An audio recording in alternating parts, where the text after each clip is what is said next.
Ассалаумалейкум достор. Қараңыздар, мен сіздерге бір нәрсе жариялайын деймін да. Бұл адам Эрулан Коколов. Өзіңіздер білесіздер. Күнде ушундай жаш балдардын ооруп атканын көрүп, отравление болуп атат, Кыргызстандагы тамак аш менен кайдыгер болуп аткан мамилелерди көрөт да. Анан арманын ушундай таза воздухтан алайын деп эле ичине жутуп эле келет да. Аны мен бир күндө 20-25 жолу да угам да ал адамдын оозунан. Келиңиздер, мындай чогуу угабыз. Токтоңуз эми. Элге сүйлөй турган заман келди да. Жок, эми мындай кылыш керек да. Качанга чейин мындай ичиңерге жүктөп келе бересиңер ушундай нерсени. Ита келе ооруп атасыз. Ита келе да. Мындай элге сүйлөңүз, ачыгын эле айтыңыз да. Качанга чейин мындай келесиз? Ден соолук эми сиздин ден соолугуңуз да. Аны көпчүлүк билбейт. Биз деле көрө берип тазалыкта мындай кыйналып өзүңүздү алышып жүргөнүңүздү көрүп жүргөн. Сүйлөңүз мына элге сүйлөңүз ушу нерсени. Туугандар. Азыр бир кичинекей бала ооруп атат да. Көптөн бери ооруп атат. Мен ага барган больницагачы. Барган мен ал больницага. Бала мен жолуккан мен ал больницадан. Мына азыр апасы чалып туруп айтып атат. Ооруп алды деп атат. Ооруп алды деп атат.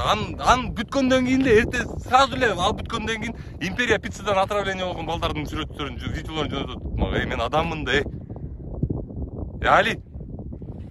Жок, ушуну ачык адаммын да, Али, адаммын да. Мен ушун менен канча жүрөм. Мен согуш болуп атабы? Эмне балдар өлүп атат? Эмне согуш болуп атабы Кыргызстанда? Согушу жок эле өлүп атат го балдарыңар,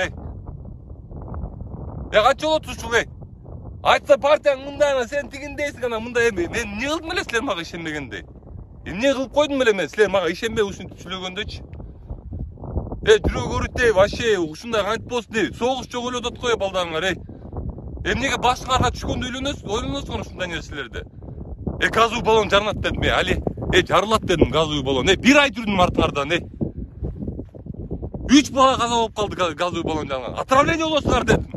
Чыкпа оңуңа 4 жыл болду отравление болсуңар деп жүргөнүм, мына болдуар 380 адам. Дагы жакшы бирөөдө өлгөн жок, дагы болот ал отравление. Мораторий барбы, жок ба, разницасы жок, контроль жок, силер карабайсыңар. Эл карабайт, эч ким карабайт, уруп ойногон жок эч кимдинчи. Балдар өлүп атат, согуш. Согушпу бул эмне? Жок, ушун көпчүлүк түшүнбөйт да.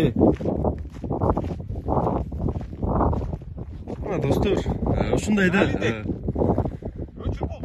Көпчүлүк түшүнбөйт. Биз бул адам менен күндөбүз да. Качанга чейин? Биз көп нерсе сурабай атабыз. Болгону тазалыкты гана сурап атабыз да. Тазалык, ушундай балдар оорубасын деп. Согуш жок го Кыргызстанда. Бизде согуш болбой эле го. Согушу жок эле, жаш балдар каза болуп, акчасын алып атат ошо эл. Таза тамак жегиси келет. Туугандар, элибизди өзүбүз кырмай болдук го. Качан бүтөт бул нерселер?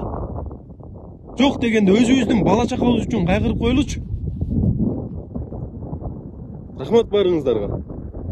Мына болгон күндө болуп аткан чындыкты бир аз гана көрүп атасыңар да силерчи. Бул нерсе бул адам менен күндө эле болот. Бүгүн эмес. Бул күндө эле. Бир күндө 5-6 ирет болот бул нерсе. Дагы не кылсын? Бүгүн мен силерге ачык айкын эле көргөзүп коеюн деп атам да бул нерсеничи. Бул адам көптөн бери ичине жутуп келаткан нерсе.